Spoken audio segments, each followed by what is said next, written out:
Bob and Ruth, those guys deserve this because of their overall support of the community, the willingness to put their time into the community the way they have for so many years. Bob and Ruth Wade were a huge integral part in helping support the Nordic community and pursue our goals of chasing the Nordic dream. Having my parents inducted into the Aspen Hall of Fame is such an honor. Being recognized for it it's really fun to see, and I'm super proud of them.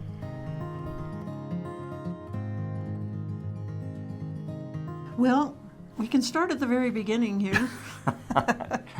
Really cute baby shots. That's great. I'm Ruth Wade, and I was born in Aspen, Colorado, 1956, in the old community hospital. My dad was a doctor in town, and his was a general practice. My mom was a full-time homemaker. We lived in a little house on Red Mountain, and then we moved to Snow Bunny Lane. We were one of the first houses there. There were very few trees in Snow Bunny, no houses on Red Mountain. I mean, we had the greatest neighborhood, and almost every house had kids in it. We all caught the same school bus and went down to the school in the red brick. Yeah, it was a great, great, great neighborhood. We all skied, we all alpine skied. This is a picture of the 5 of us girls. It's a Franz Berko picture. He always took our family Christmas card photo for us. Look at all these redheads here. That's amazing. Well, growing up, I was one of 5 girls. My 4 sisters all have red hair. I have brown hair. My dad built sports cars the entire time I was growing up. My dad loved to run races in town. Main Street was paved, but that was the only paved street. And of course, there weren't any stoplights or anything. They couldn't run races in town anymore. So my dad and Dr. Barnard, Dr. Komkowicz, and Bill Dunaway started the racetrack in Woody Creek. I remember as a kid, my mom and all of us girls making sandwiches for the concession stand.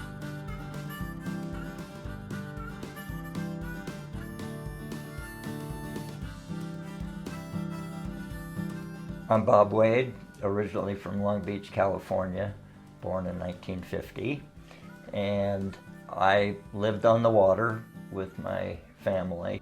They got me swimming and surfing pretty early on. My dad was a sailor. He loved to sail, so that figured in our family's lives. In order to sail safely, you have to pay attention to the natural environment. And later in life, that became something that confirmed itself in the mountains. You need to pay attention to what's around you.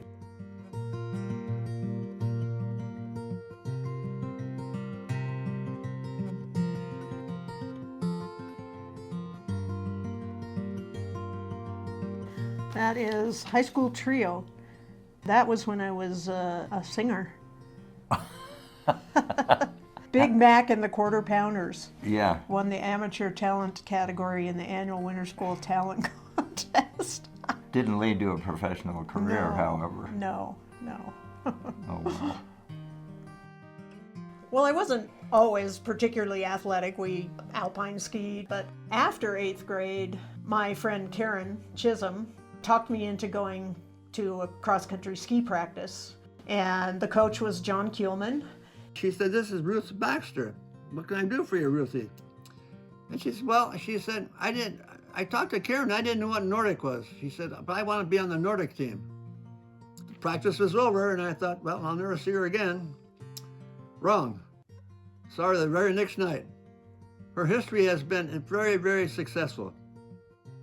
This is kind of documents from when I started cross-country racing.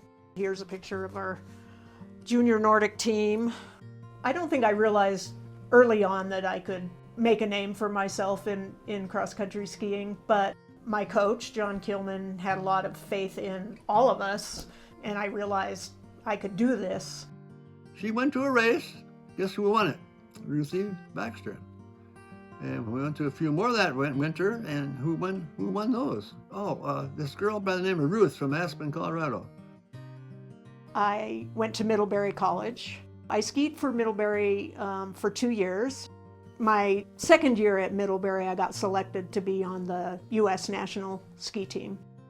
That was a pretty fulfilling part of my life and really dictated the rest of my life after I quit ski racing. When I got out of high school, my dad was saying, well, what's next? You know, where are you headed? And I said, you know, gonna hang out and have a good time. And he said, well, I'll tell you what, I'm gonna have you get into USC. So I got into the pre-med program there at USC. At the end of my freshman year there, my dad came to me with a similar question. What's next, Bob? Gosh, I hadn't thought about that. He says, well, I'll tell you what, I have a friend who has a rafting business, and his company takes people down the Colorado River through the Grand Canyon. They trained me up to be a guide running down these gigantic rapids in the Grand Canyon. I loved it. I just loved it. I loved the contact with the people, trying to introduce them to one of the most beautiful places on earth. That led to an appreciation for geology. Ultimately, that led to me going to the University of Colorado at Boulder, and just loved being here in Colorado.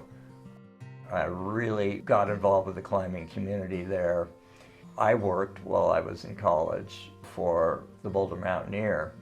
My boss was a man named Bob Culp, and Bob and I climbed a lot together, and he had done some research on some of the mountains near Aspen here. When we came down to town, we realized there really wasn't a climbing focused shop. Ultimately, Bob and I said, let's put this shop together in Aspen. And we got opened on April Fool's Day, 1977. In getting the shop open in Aspen, my girlfriend at the time and my first wife, Ginny, was really instrumental in getting us a toehold in the community. We met some of the teachers in town, Mike Flynn, Griff Smith, and got us introduced into the outdoor education aspects at the schools that they worked in. We had two very beautiful kids, and they became part of the sort of the Ute lifestyle. And the Ute became an establishment. You know, it was really the only high-quality, well-managed mountaineering store in town. And we would gather there for beers after long runs. We would gather there for lectures when famous climbers came into town. So it wasn't just a retail store. It was a gathering place. One of the humorous things that occurred at the Ute Mountaineer was our shop dog really liked to visit the town dumpsters, in particular the chart house dumpster. And Jocko would then come to work. Sometimes he could clear the entire store out with his, I don't know, how do you say, with his flatulence, yes. Was kind of the start of the Aspen Snowmass Nordic Council, and I applied for the job at the Ute, helping open up the Nordic Center at the golf course in the fall of '84. I'm just going to take real short steps. You know, our vision for the Cross Country Center was to offer the community a place to gather, get good advice, get gear, get lessons. It's just a way of celebrating cross country in the community. I did the beginning classic lesson, and Bob did the never ever ski lesson today. I had two people who were from countries that had no snow, the Philippines and Indonesia. And I just thought it was super cool that they wanted to try it. We were then and still are the largest free cross-country system in North America. And ultimately it led to us working with the Aspen Valley Ski Club and in getting gear for the kids that were in the ski program, which we still do today. What drives Bob and Ruth is a sense of community, and it's so important that everybody that comes in our door is treated the same. We try to break down the barriers of, you're a new person here, let us teach you stuff, let us get you involved with the other people here. Paul Purley has been with the youth the longest. He's been with us since 1989 when Ruth hired him, and he's just done a wonderful job for the shop. He keeps all the wheels turning, everything going day to day. He's been great. We couldn't have gotten this far without him, that's for sure. Bob and I were married in 1994, so just a little over 30 years of marriage. We enjoyed continuing on getting the kids out in the backcountry skiing, backcountry ski trips, hut trips. Growing up as a Wade, we kind of just spent our whole lives outside. They turned learning about the outdoors into games. We would do beacon searches, we did orienteering, map and compass, scavenger hunts. We used to do a Thanksgiving hut trip every year. I remember one time carrying the 20-pound turkey in my pack and falling over and being stuck on my back like a turtle, and having to have the group members pull me out of the snowbank with the turkey on my back. One of the really key parts of our philosophy at the Ute is to give back to the community that takes care of us. One of the first things that we did was start the Golden Leaf Half Marathon. Just as a result of going for a run with a good friend of ours, he introduced us to the government trail. It became, first of all, Colorado-wide. People started coming from all over Colorado. And then it grew to a place where runners were coming from, top runners from other parts of the country. Another one is the Owl Creek Chase. Craig Ward and I set up the first race as part of the Aspen Snowmass Nordic Council. When we were envisioning all the trails between Aspen and Snowmass, and we formed the Nordic Council, Bob was instrumental in the development, the encouragement, setting up the trails, getting volunteers out.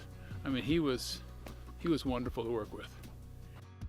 He's also given a lot of time to volunteer boards. Independence Pass Foundation is one that he's always been passionate about. He's also volunteered for Chris Klug Foundation and is on that board. The Summit for Life is a fundraiser and awareness builder for organ donation, particularly directing that at young people to be an organ donor.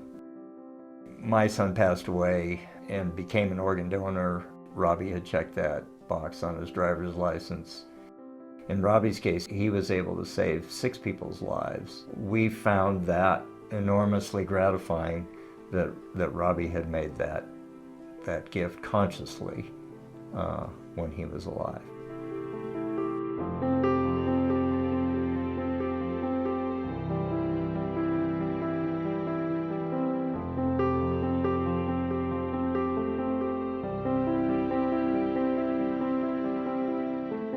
One of the really great things about Aspen is, at its heart, it is still a very small town.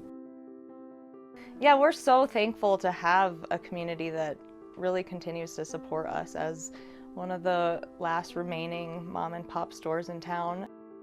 The Ute moved over to here in the Elks building in 2010, and we did a bucket line, like a fire line, and the community came out in full force and lined up across the mall and just helped us hand all the crates one by one. It was just such a great showing of the community helping take care of us.